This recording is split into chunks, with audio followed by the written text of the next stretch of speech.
What's up, fam? I'm Ryan Milton from TeamFFLEX. You're on my show we do every Wednesday for you called First Callouts, where we talk about everything for all you competitors out there that are trying to get yourself into that first callout. I'm going to give you some tips, some tricks, some strategies, and a lot of stuff that is going to help you actually do just that. Today we're going to talk about judges' feedback and a couple different types of feedback and what it can actually mean for your training, future shows, and moving forward with your competition career. Alright, do me a favor though, real quick, before we get to it, just subscribe to the channel and then share out the video. I'm Ryan Milton from TeamFFLEX. You are on First Callouts.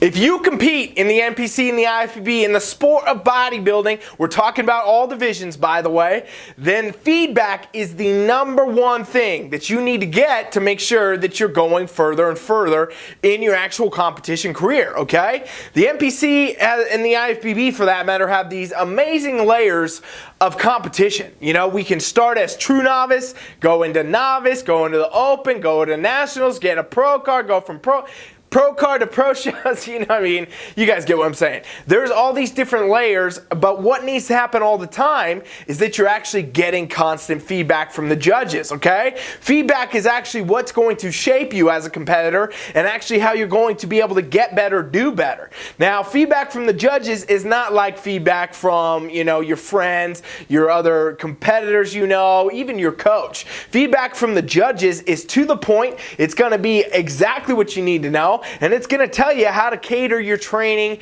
You know, your coach can better adjust things for you, what you actually need to bring to your next show to place higher, do better, or if you have future goals, you know, nationals, pro cards, whatever, what you need to do between X, Y, and Z to make that actually happen. So feedback is something that I strongly encourage you always get. If you can wait around to speak with the judges, you know, do it. If you can contact them some other way, you know, email, do it. Do whatever you can to actually get feedback from judges. Or if you have a coach like me or any of my coaches on TeamFFLEX, we actually do it for you, all right? Because when I'm out there strategizing, building plans and all that, I want to make sure I'm getting my athletes exactly where they need to be. I want to know what's going on so I can learn more, I can get better, and you know, I can continue to progress my athletes to their ultimate goals. But basically, there's going to be a few different types of feedback you're going to hear most common. And I want to give you some ideas about what that actually means regarding your training and all that from a coaching perspective and how that can actually help you get further faster and do more shows.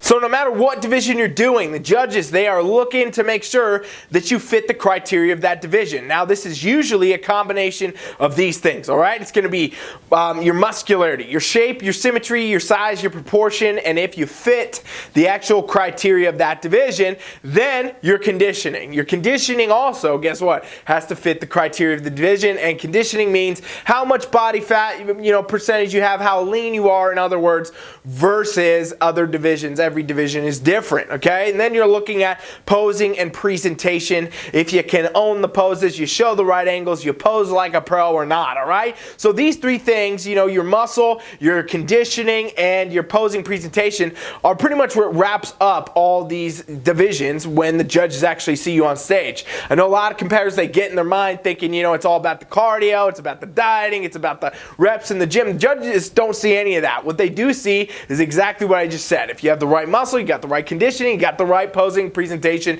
and the person that puts that together the best way is going to usually be the one that actually wins the class. Definitely going to get yourself into that first call out, all right? And so that's what it's all about. That's important to understand for what I'm about to tell you regarding feedback. Now, feedback is usually going to be one of these three things or all of these three things coupled together, okay? Depending on how you did at your show, depending on how far off you were, you might have more feedback regarding like things you need to improve versus someone who may be really close or just off a little bit. They might have very little feedback, okay? And I know as an athlete this can sometimes be frustrating when you get feedback and it's like, oh, you just need to do this just a little bit more, because you're like, well, how did I not place? How did I not win then? How was I not?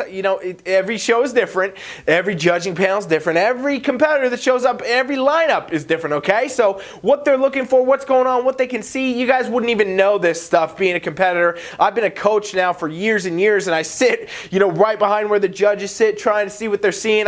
You learn from all the judges, and I'm still not at the ability that I can sit there and judge a show and tell you exactly what they're seeing, but they're qualified, they know what they're doing. So feedback, as much as you need, as little as you need, it's gonna be exactly what you need, in other words, to actually improve. So what's the first type of feedback, okay? First type of feedback a lot of times where we could talk about is the muscularity. So sometimes you will get feedback as a competitor that comes back and says, hey, you know what? Your muscle base is off. You actually are out of balance. You're not upper to lower balanced right. You need to build more quads. You need to build more glutes. You need to build, so on and so forth. And again, we're talking about all divisions. Criteria is going to be different, but muscularity is something that fits in every division, okay? So if you are not at the right spot, this can actually be a time where you need to look at taking some time off of competing, okay? You might need to actually do an off season, an improvement season, depending on how hardcore that feedback actually is, because you can't really build muscle while you're on a prep, okay?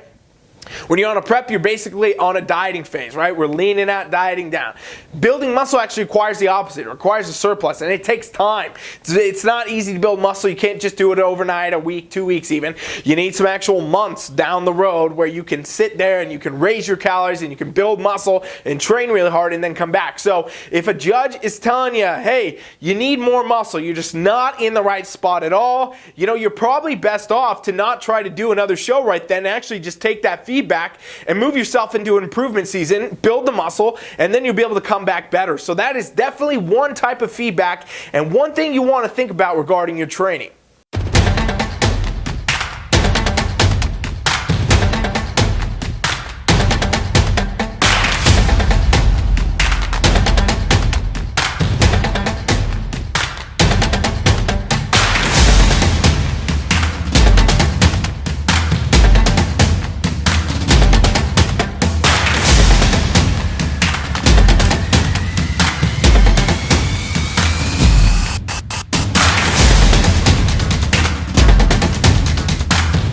Another type of feedback that is going to be pretty common is going to actually be the conditioning. All right, so making sure you're at the right body fat percentage for your criteria. You're showing the right lines, the right cuts. Depending on division, everything's different. You got to fit that criteria though.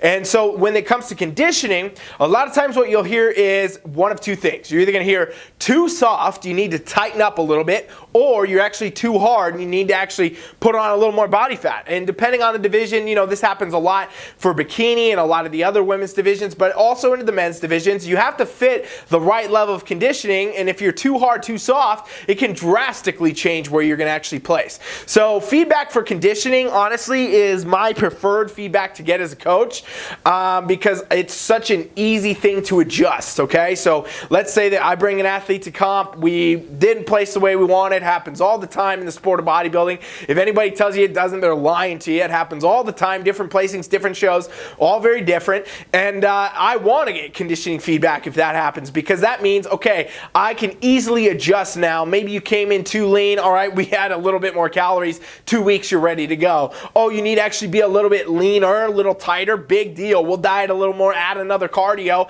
and in 2-3 weeks, we're going to be ready to go. You're actually able to much more quickly, in other words, get on stage, but versus the actual muscle building, the other type of feedback we talked about, where we're literally talking about months, sometimes years down the road before another competition because of the building that needs to be done. Conditioning feedback is, in my opinion, the best feedback for a competitor to get because it's very easy to make an adjustment and come back either leaner or softer, whatever they want to see. And that is going to be something you could actually do very, very quickly, a couple weeks, a month maybe, and you're back on stage and you can drastically change your placing, pretty much in just a span of a few weeks. You could not do well at a show, come back and win another one if it's conditioning type feedback. 1, 2, 3.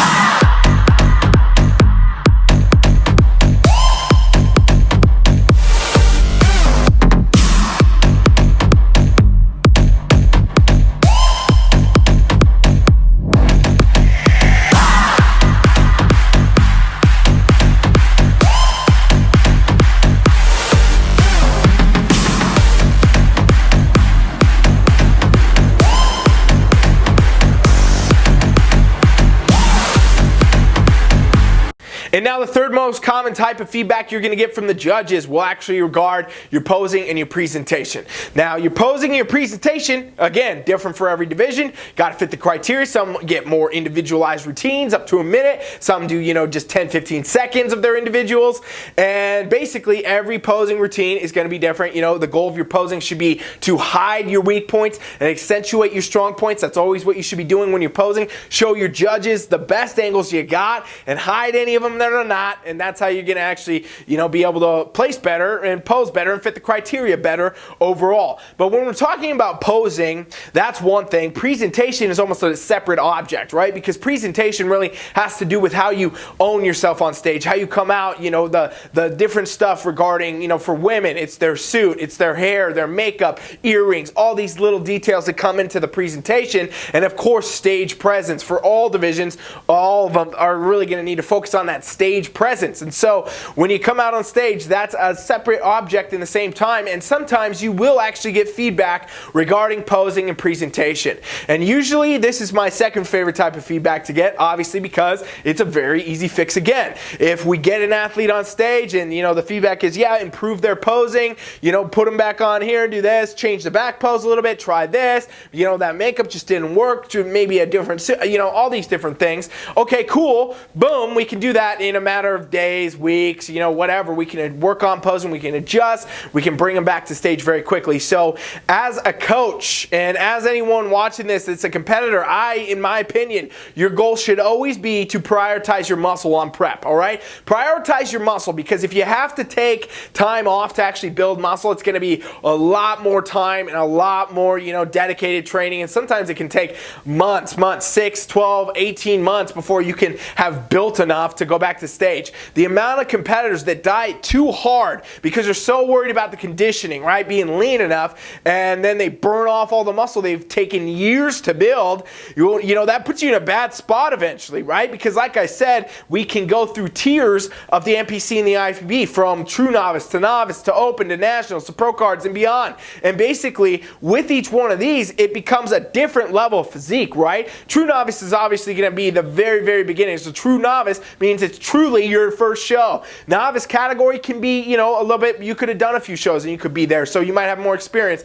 Obviously, moving into open, same thing. You're trying to get qualified for nationals at that point. You're more advanced. Nationals, you're competing against the top of the NPC organization, right? And so with this, you got to understand the criteria is the same, but the athletes get better. The athletes get better at every step. And so if you burnt your muscle off in your first prep and, you were a novice and then great, you won, whatever, you still won, even though you didn't have the right amount of muscle. It might not be the right amount of muscle for the next category you do, the open, you know what I mean? So you really got to think about the levels, the layers, almost like an onion of the NPC and the IFBB, and if you're going to be able to fit each criteria, each part of your journey as you go. And so I always say prioritize your muscle, okay? Because it's the hardest thing to build, hardest thing to maintain, and if you lose it, it's going to take a long time to get it back. It really, really will. It's something you really want to avoid doing. So if anything, get conditioning feedback. If anything, as a competitor, come in a little too hard, a little too soft, and have the judges tell you you need to change that a little bit, but don't burn your muscle, because even if you don't place the way you wanted because of conditioning, easy fix, right? Or get posing feedback, right? Ideally, obviously, we're talking about you come into the show ready. You're not going to have a hard time with any of this, but you really should think that athletes, no matter what level, need to get feedback, okay? Even if you win the damn show. If I have a competitor I put in a show and they win the whole thing, they get the overall, whatever, I'm staying to get the feedback, because we have next shows, we have further goals, we're trying for pro cards, we're going to pro shows, trying to get Olympia points, whatever it is. I am always getting the feedback. I don't care if you won, you lost, whatever. I don't care what placing you got. You need to be getting the feedback, and that's exactly how you get to become better as a competitor. You get to move forward and you get to go further. It's feedback, feedback, feedback. And remember what I said in the beginning, from the judges. I will obviously give feedback to my athletes and tell them what I think based on what I know and what I think fits the criteria, but it's never going to replace what the judges say. And although 99.9% of the time I align exactly with what the judges were thinking regarding feedback, I'm never going to go out there and say that I know what they're, looking at, they're doing. I can't tell you guys that. That is what they do. They've done it for years, The judges that are in this organization, the NPC and the IFBB, are the best judges in the sport of bodybuilding since the dawn of the sport of bodybuilding, and they know the criteria is better than anyone, and this is what they do day in, day out, okay? So, always get your feedback from the judges and then work with your coach to adapt the plan. If you have a coach that's stuck in their ways and they say, you know what, that's wrong, I don't agree, we're not going to do that, that's not true, blah, blah, well, you might really consider looking for a different coach at that point, because your coach's feedback, your friend's feedback, your mom, dad's feedback, everybody gets biased in their head and they don't look at it in the right light. And when that happens, you're going to be at a detriment as a competitor. You're going to keep coming back to shows not in the good spot. You're going to waste tons and tons of money, tons and tons of time, a lot of bites of chicken breast trying to actually attain something that you're not on the right path for. So really what you got to do is make sure that you got a coach that works with you and the judges to perfect your physique for the criteria and your goals. Let's not forget this. Some people, as competitors, they want to go to shows, they just want to compete, right? That happens a lot for true novice and novice. They're not necessarily trying to win the overall at their very first show. But as you advance and you go further, everybody's goals change. There's competitors out there right now that are trying to get to the Olympia, and there's some that are trying to get to their first prep. So you got to know your goals. You got to know what to push, where to pull it, what to do training, what to do nutrition, how do you maintain muscle, how do you get the right level of conditioning, and how do you perfect your posing and your presentation. That's really what it comes down to be your best competitor and get yourself into the first call out, all right? So those are hopefully some ideas. I gave you some tips that you can actually utilize. Don't burn your muscle. If anything, get feedback on conditioning and posing so you can adjust and get back to stage quickly. Otherwise, you're going to be spending a lot more time, building and doing all that. And eventually, honestly, if you keep burning muscle off your body for prep, you just won't be able to compete anymore. It just gets too taxing on your body, too hard, and your body just will stop responding if you do things in an unsustainable, unhealthy way, all right? So hopefully you got something out of this, fam. If you need any help, you got any questions,